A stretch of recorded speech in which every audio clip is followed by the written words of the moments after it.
আর নামাজের ভিতরে আমার দয়ার রাসূলকে সালাম দেওয়া আল্লাহ রাব্বুল আলামিন ওয়াজিব করে দিয়েছেন। বলুন সুবহানাল্লাহ। নামাজের ভিতরে কাউকে সালাম দেওয়া যায় না, নামাজের ভিতরে কাউকে সালাম দেওয়া যায় না। নবীকে সালাম না দিলে নামাজ তোমার হয় না। নবীকে সালাম না দিলে নামাজ তোমার হবে না। নামাজের ভেতরে কাউকে শামিল করা যায়, নামাজের ভেতরে কাউকে সালাম দেওয়া যায় না। নবীকে সালাম না দিলে নামাজ তোমার হয় না। নবীকে সালাম না দিলে আজকে আপনারা বক্তা, আমি শ্রোতা, এতদিন খালি শ্রোতা হয়ে শুনছেন, আজকে একটু বক্তা হন। কথা বলুন ঠিক কিনা? একটু একটু আমার সাথে সাথ দিবেন, মজা আসবে, ভালো লাগবে নবীর প্রেমে। এতটুকু বলবেন, নবীকে সালাম না দিলে নামাজ তো ভাই হয় না।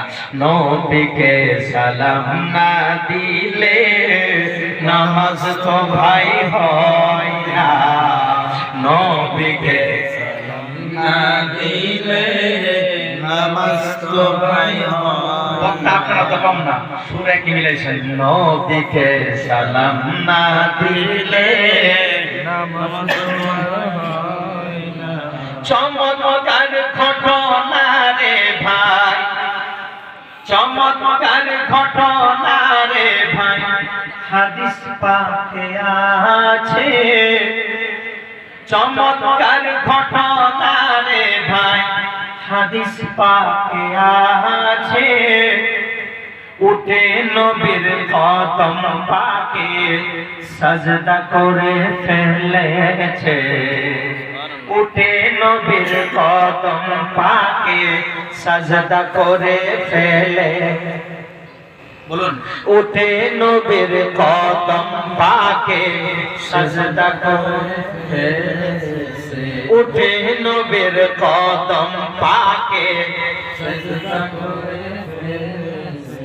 চমৎকার ঘটনা রে ভাই, চমৎকার ঘটনা রে ভাই, হাদিস পাকে আছে।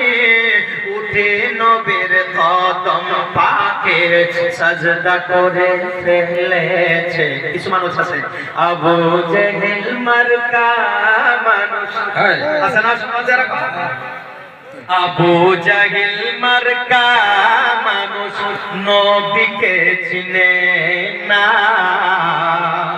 আবু জাহিল মার্কা মানুষ নবীকে চিনে না। নবীকে সালাম না দিলে নামাজ তোমার হয়। নবীকে সালাম না দিলে নামাজ তোমার হয় না। নবীকে সালাম না দিলে। কথা বলুন ঠিক কিনা? ঠিক কিনা? নবীকে সালাম না দিলে, দরুদ না পড়লে নামাজ সমাপ্ত হয় না। নামাজ এমন একটু দরুদ শরীফ পড়ুন।